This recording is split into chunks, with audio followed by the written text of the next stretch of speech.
नोएडा स्थित मारवा स्टूडियो में 3 दिवसीय 11वें ग्लोबल लिटरेरी फेस्टिवल नोएडा 2025 के आखिरी दिन के पहले सत्र में राष्ट्रीय पहचान के निर्माण में साहित्य की भूमिका पर परिचर्चा की गई। दीप प्रज्वलन और गणेश वंदना के साथ कार्यक्रम की शुरुआत की गई। कार्यक्रम में देश विदेश से अतिथिगण ने अपनी उपस्थिति दर्ज कराई।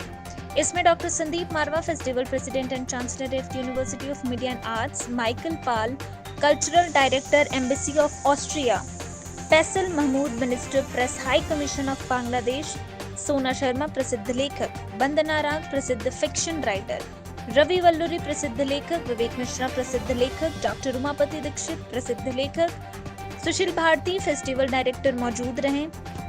कार्यक्रम में बुके भेंट कर अतिथिगण का स्वागत किया गया। डॉक्टर संदीप मारवा ने कहा, साहित्य वह शक्ति है जो शब्दों को विचारों में, विचारों को संस्कृति में और संस्कृति को राष्ट्रीय पहचान में ढाल देती है। यही कारण है कि साहित्य किसी भी राष्ट्र की आत्मा और उसका भविष्य दोनों होता है। वहां मौजूदा अतिथिगण ने भी साहित्य पर अपने विचार साझा किए। बता दें कि कार्यक्रम में डॉक्टर सर्वपल्ली राधाकृष्णन फोरम का अतिथिगण द्वारा पोस्टर लॉन्च किया गया। साथ ही AFT स्कूल ऑफ एनिमेशन द्वारा डिजाइन रेंडर्ड पिक्सेल्स का पोस्टर रिलीज किया गया। इसी अवसर पर भाव रंग 62 लेखकों द्वारा किताब और साहित्य समय और दिशा 45 लेखकों द्वारा किताब का विमोचन किया गया। इसी दौरान कार्यक्रम में आए अतिथियों को उनके देश के क्विजीन भी परोसे गए। कार्यक्रम के अंत में उपस्थित अतिथिगण को डॉक्टर संदीप मारवा द्वारा फेस्टिवल मोमेंटो और फेस्टिवल पार्टिसिपेशन सर्टिफिकेट देकर सम्मानित किया गया। साथ ही अन्य लेखकों को सर्टिफिकेट देकर सम्मानित किया गया। साहित्य किस तरीके से आपकी आइडेंटिटी क्रिएट कर सकता है और आपकी देश की आइडेंटिटी क्रिएट कर सकता है, इस पे एक जबरदस्त अभी सेमिनार खत्म हुआ है और देश भर और दुनिया भर से यहाँ पर लोग मौजूद थे जिन्होंने अपने अपने विचार यहाँ पर प्रकट किए।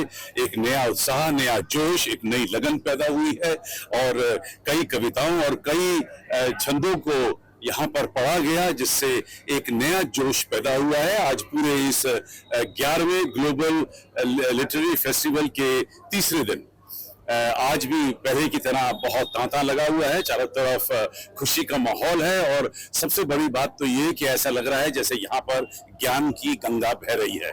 जिससे बात करो उसके ही मुंह से बहुत सारी ऐसी ज्ञान की बातें निकल रही हैं और जिस चीज को मैं चाहता था वो माहौल यहाँ पर आज तीसरे दिन में नजर आ रहा है, जहाँ हर शख्स सोचकर बात करने की कोशिश कर रहा है, हर लोग एक अच्छी बात बोलने की कोशिश कर रहे हैं और यही हमारा शायद तात्पर्य था, मकसद था इस ग्लोबल लिटरेरी फेस्टिवल का।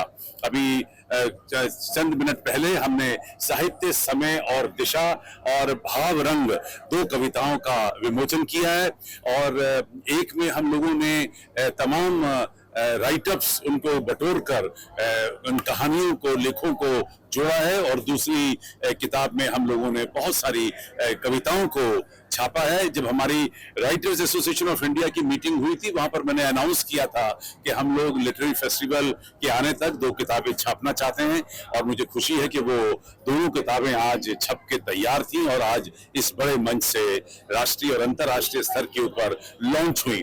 तकरीबन 62 राइटर्स को हमने इसमें फिर से एक बार चांस दिया है और इसी मंच से ये भी अनाउंस किया है कि जो शख्स ये समझता है कि वो लिखना जानता है और कविताएं लिख सकता है या लेख लिख सकता है, कहानियां लिख सकता है, वो हमें संपर्क करे। हम लोग फिर से 2 किताबें छापने के लिए तैयार हैं और यही मेरा सबसे बड़ा पर्पस है। आपको बहुत बधाई हो, मारवा स्टूडियो को बधाई हो। ये ग्लोबल लिटरेचर फेस्टिवल जो हुआ है, जैसा कि कहा गया है, ये लिटरेचर का महाकुंभ है। बहुत सारे बड़े बड़े लेखक आए हैं, उन्होंने अपनी बात शेयर की है। मुझे बहुत ही अच्छा लग रहा है इस इवेंट में आके और मुझे बहुत कुछ सीखने को मिला।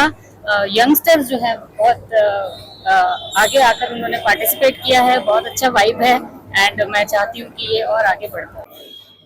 सर, ग्लोबल लिटरेरी फेस्टिवल के बारे में क्या बताना चाहेंगे? साहित्य क्यों जरूरी हो गया?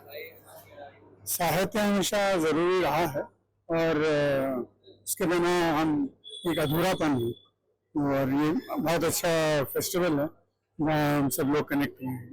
मारवा स्टूडियो के बारे में क्या बताना चाहेंगे? कैसा आपका एक्सपीरियंस था? पिछले 2 दिन से हम आ रहे हैं, बहुत बढ़िया रहा है। कल हमारी वाइफ ने पार्टिसिपेट किया था, आज मैंने। बहुत वाइब्रेंसी है एंड आई एंजॉयड इट। ऐसे उत्सव मैं तो कहता हूँ कि होने चाहिए, और इस उत्सवों से एक चीज बहुत अच्छी हमें समझ में आती है कि जो बार बार कहा जाता है कि साहित्य से युवाओं का संपर्क टूट रहा है। आज की यूथ पढ़ती नहीं है, अपने कल्चर को नहीं समझती है, लेकिन जब ऐसे फेस्टिवल होते हैं और मैं युवाओं का उत्साह देखता हूँ तो मुझे लगता है कि नहीं, ये गलत बात है।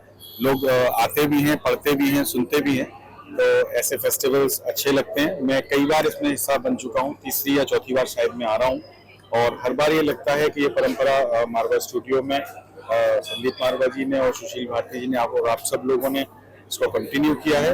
Yes, oh perfect. So it's great to be here. In Noida is fantastic. Marva Studios, as always, we have a long-term cooperation with them, and we are going to bring the Mozart Chor next time. This literature event was absolutely stunning, and even we could taste by the school here of hospitality prepared schnitzels and cookies from Austria.